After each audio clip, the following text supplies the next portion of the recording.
venez de découvrir et que je lui ai proposé de mettre en lecture.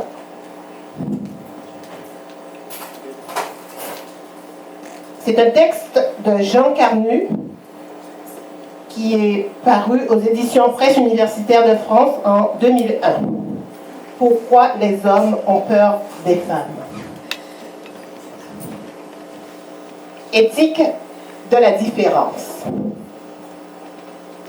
Puisqu'on cherche à comprendre pourquoi, à partir de la différence des sexes, les hommes ont tendance, par peur peut-être, à dominer les femmes, encore convient-il de s'entourer de précautions éthiques et de repérer quelques pièges, par exemple, la valorisation. Quand F. Héritier énumère les couples d'opposés qu'elle retrouve de par le monde dans toutes les cultures, le chaud, le froid, le sec, l'humide, le blanc, le noir, etc., elle remarque que systématiquement, l'un des deux éléments du couple est valorisé au détriment de l'autre.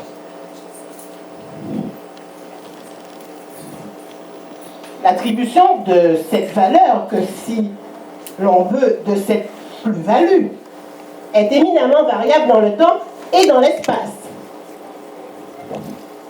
Mais quoi qu'il en soit, il y a toujours valorisation, donc inégalité.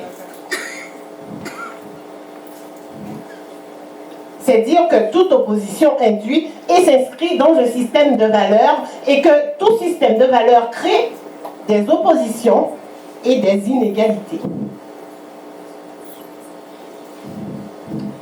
De la valorisation à la domination, il n'y a pas loin. Et l'on sait que la peur est un bon inducteur de valorisation et de rejet.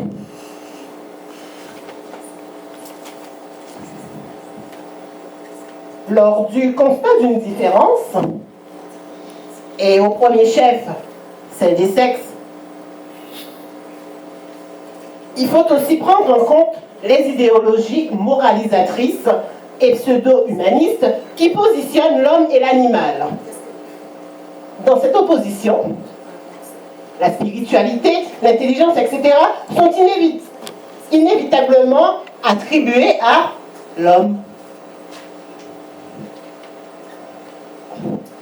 Alors que la sexualité serait ce que l'homme et l'animal ont en commun. Dans cette perspective, la sexualité serait chez l'homme un reste d'animalité qu'il faut dompter dans la mesure où elle est propice au désordre et aux instincts les plus bas, surtout si l'on considère dans le même mouvement, si l'on ose dire que la femme est plus près de la nature que l'homme, ou que sa nature est restée plus animale que celle de l'homme. Ce qui se dit de l'animal s'entend aussi à propos du primitif, souvent considéré comme étant plus près du singe que de l'homme civilisé. On pense qu'il ne connaît pas grand-chose et qu'il coïte comme une bête sans savoir ce qu'il pourrait savourer s'il était un tant soit peu civilisé. Ou bien on l'imagine comme un Superman sexuel et une femelle chaude dont les humains, affadis par la civilisation, envient les prouesses. En fin de compte, le critère apparemment imparable de la domination sexuelle de l'homme sur la femme résiderait dans la force musculaire. Il est le plus fort, la preuve. Il peut violer, alors qu'une femme ne peut guère violer un homme que si elle l'allume. En fait, plus précisément que dans la force, le critère est dans la pénétration. Avec, dans le couple pénétrant-pénétré, la valorisation du baiser et de l'enculeur sur le ou la baiser, etc. C'est indiscutable. Mais tout le problème est de savoir si c'est suffisant pour résumer les rapports sexuels et généraux des hommes et des femmes.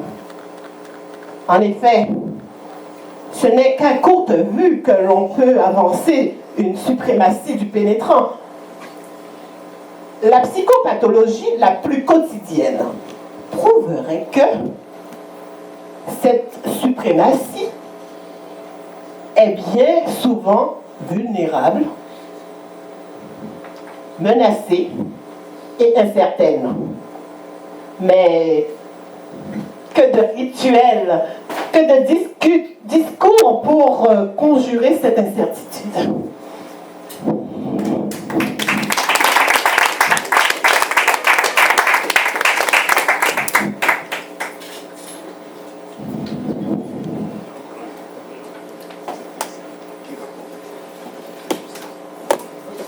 Alors, bonsoir.